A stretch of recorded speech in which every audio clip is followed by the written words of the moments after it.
introduce this Progressive Maternity Benefit Bill 2016 in this August House. Sir, in India and also in the world over, the labour has been recognized as a force to reckon with. Participation of women workforce in the formal sector have been increased.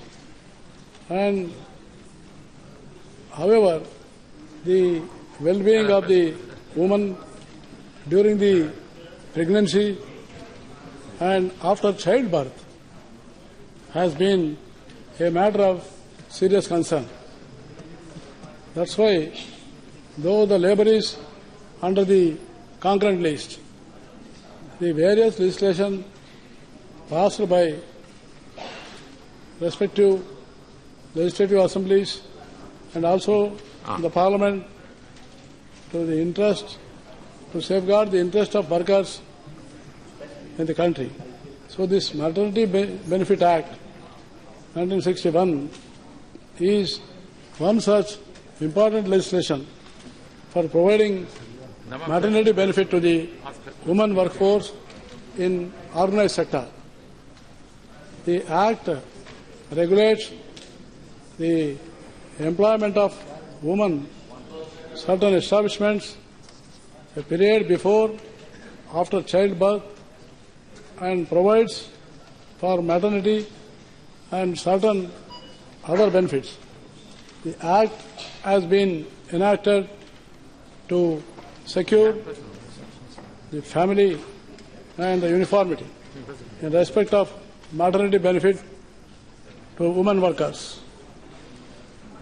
And this is as per with the Employees State Insurance Act 1948, which is relating to the maternity benefit.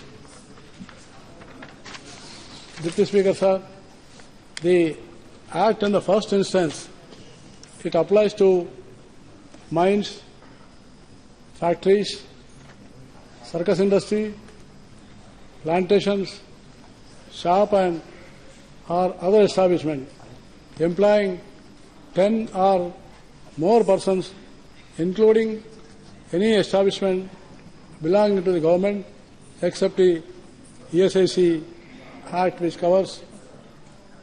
It can also extend other establishments by the state government with the prior approval of the central government. Sir, the Act was amended in 2008. The earlier ceiling was only 250 rupees as a medical bonus under Maternity Benefit Act in 61. And now that was increased up to 1,000 rupees. If no prenatal confinement and postnatal care is provided by the employer free of charge. Besides, the power of increased medical bonus was given to the central government subject to the maximum amount of 25,000.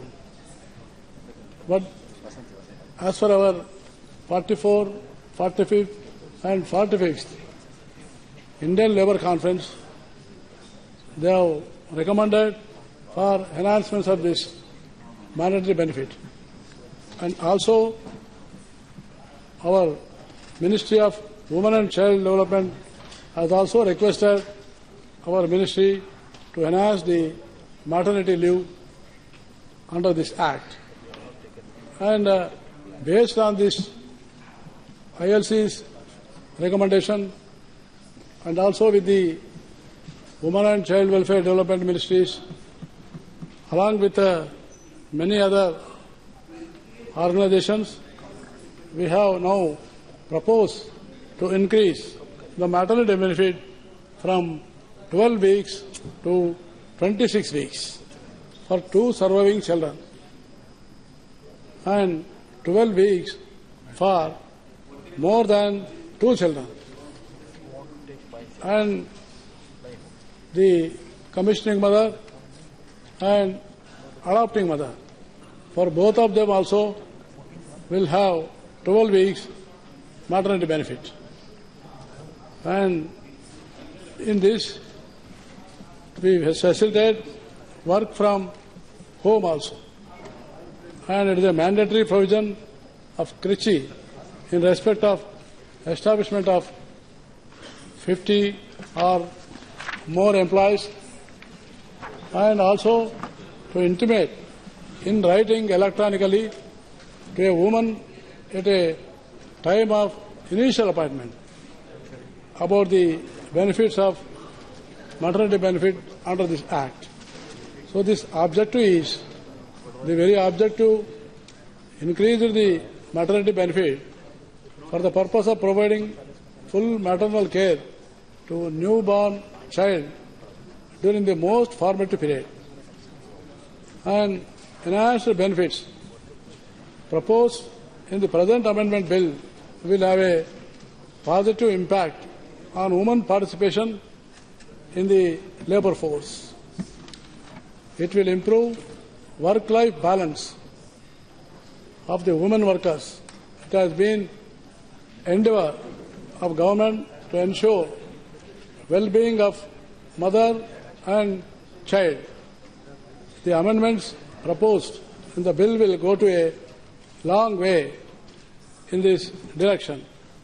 Sir, if the bill is passed, I am sure it will benefit mother to be employed in organized sector in the country. This is also a move in a right direction in the vision of India government led by Honorable Prime Minister Sri Narendra Modi ji to provide benefits to women workforce, to encourage them to participate in the overall economic growth of the country. With these words, I commend this bill for consideration of this August House. इसके लिए मोदी सरकार चुप्पी क्यों साधी है, मैं पूछना चाहता हूं। हर चीज को ट्वीट करते हैं, हर चीज पर वो बात करते हैं, इस पे क्यों चुप्पी साधे हैं, इस पे क्यों बात नहीं कर रहे हैं, क्या बात है?